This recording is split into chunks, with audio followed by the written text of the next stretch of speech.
BSc part third unit 4 में दूसरा lesson है ऑर्गेनिक सिंथेसिस बाय इनोलेट्स। इनोलेट्स इनोलाइन बनाने वाले फर्स्ट कंपाउंड एसिटोएसिटिक एस्टर EAA या AAE के बनाने की विधियां हम दूसरे लेक्चर में पढ़ चुके हैं। अब ये आगे है कि इस EAA के इनोलेट द्वारा कार्बनिक संश्लेषण।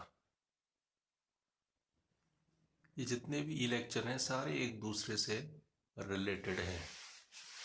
यदि आपको थर्ड वाला ई लेक्चर ये हमें समझना है तो ये पूरा बेस्ड है, पूरा आधारित है सेकंड वाले में, जिसमें कि हमने एल्काइलेशन पढ़ा था। जो EAA है ये सक्रिय मेथिलीन ग्रुप रखने के कारण एक्टिव मेथिलीन कंपाउंड कहलाता है। इसके जो सक्रिय मेथिलीन के CH2 ग्रुप के हाइड्रोजन एटम्स हैं वो एसिडिक होते हैं, जिनको हम स्ट्रॉन्ग बेस सोडियम एथोक्साइड द्वारा आसानी से एसिडिक हाइड्रोजन को रिमूव करके सोडियम साल्ट बना सकते हैं। और सोडियम साल्ट एक हटाया तो मोनोसोडियम, दो हटाए तो डाइसोडियम। फिर इन बने हुए मोनो और डाइसोडियम साल्ट की क्रिया हम यदि एल्किल हैलाइड से कराएं तो EAA के मोनो एल्किल और डाई एल्किल बन जाते हैं। अब इन मोनो और डाई एल्किल का हम एसिडिक हाइड्रोलाइसिस करा दें तो आपके एक्टिव मेथिलीन पार्ट से एसिड बन जाता है। इसी का यूज करते हुए ये फर्स्ट है हमारा कार्बोक्सिलिक अम्लों का संश्लेषण, synthesis of carboxylic acids. EAA के एसिड हाइड्रोलाइसिस पर इसके active methylene group that is CH2 से क्या बनता है CH3COOH एसिटिक एसिड। अब इस एसिटिक एसिड में बना है एक्टिव मेथिलीन से, तो ये दो हाइड्रोजन दोनों एसिडिक हाइड्रोजन को सूटेबल एल्किल ग्रुप से सब्स्टिट्यूट करके एसेंशियल जो भी हम बनाना चाह रहे हैं आवश्यक कार्बोक्सिलिक एसिड की सिंथेसिस कर सकते हैं। तो इसका एक की फॉर्मूला इस रूप में है। ये दो एक्टिव वाले हैं, हम इस की फॉर्मूले के रूप में डिजायर्ड सिंथेसिस होने वाले कार्बोक्सिलिक एसिड के फॉर्मूले को इस की फॉर्मूले के रूप में लिखें तो हमें सारी स्टेप्स इजीली समझ में आ जाती हैं। जैसे फर्स्ट है प्रोपेनोइक एसिड का संश्लेषण, सिंथेसिस ऑफ प्रोपेनोइक एसिड। इसकी फॉर्मूले की तरह हम प्रोपेनोइक एसिड को लिख सकते हैं। बहुत बढ़िया है कि आप अपने इस ई लेक्चर को पढ़ते समय ही कागज पेन ले लें और की फॉर्मूले की तरह इस प्रोपेनोइक एसिड के फॉर्मूले को लगाएं, दोनों का कंपैरिजन करें।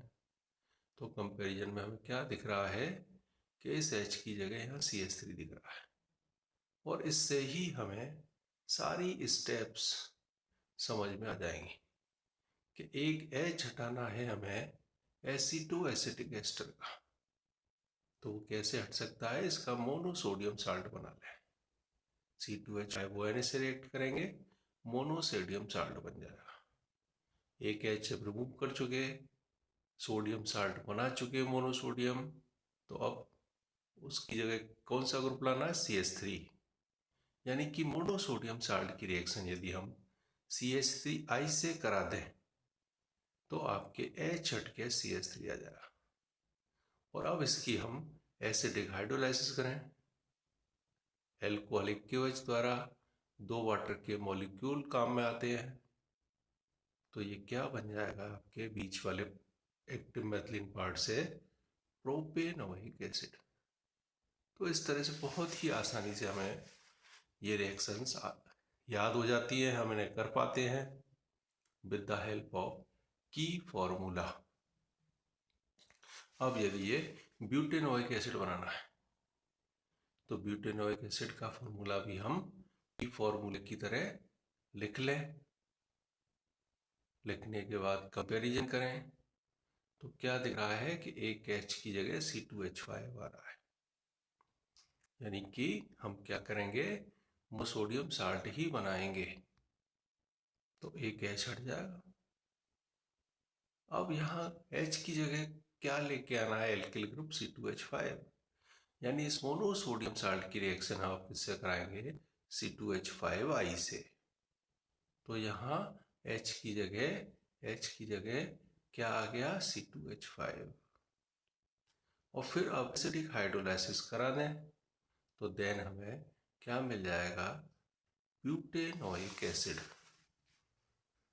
तो निश्चित तौर पे ये आप साथ साथ ई लेक्चर को देखते हुए ही बीच बीच में इसको पॉज करके आप कॉपी पेन पे यदि ये करेंगे तो बहुत आसानी से याद हो जाएंगे।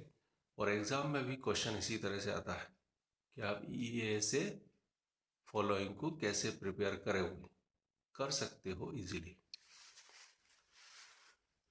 तीसरा एसिड बनाना है, आइसोब्यूटेरिक एसिड का सिंथेसिस, संश्लेषण। आइसोब्यूटेरिक एसिड का IUPAC नाम है, 2 मेथिल प्रोपेनोइक एसिड।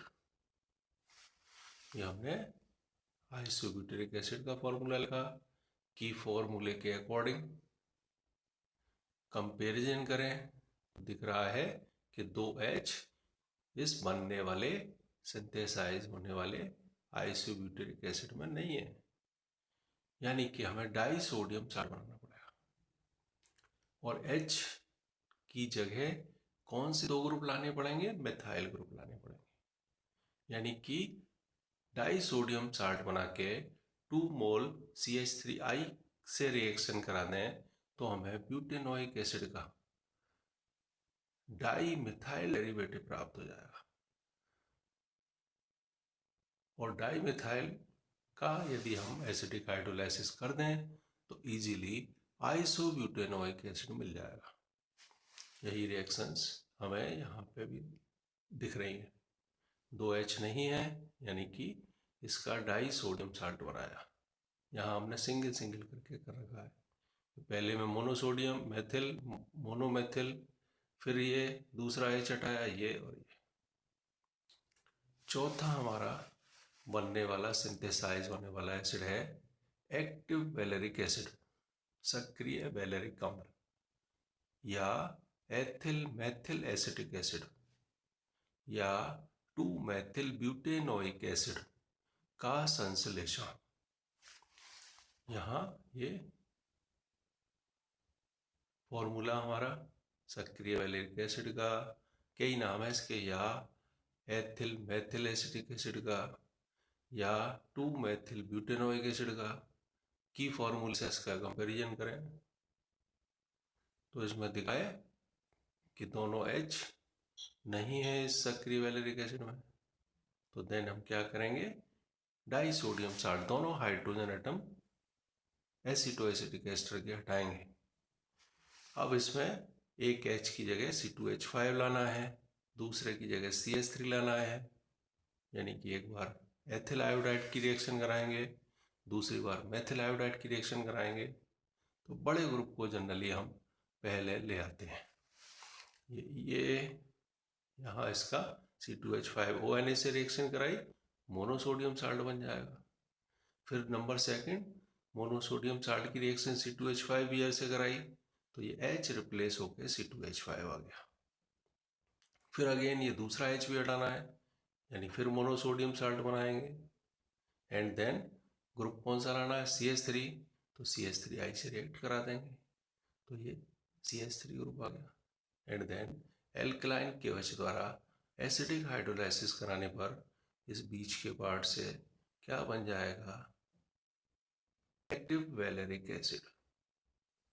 तो ये बहुत ही इजी मेरे को तो लगते हैं, आप यदि ढंग से समझेंगे करेंगे तो आपको भी ये बहुत ही अच्छे लगेंगे।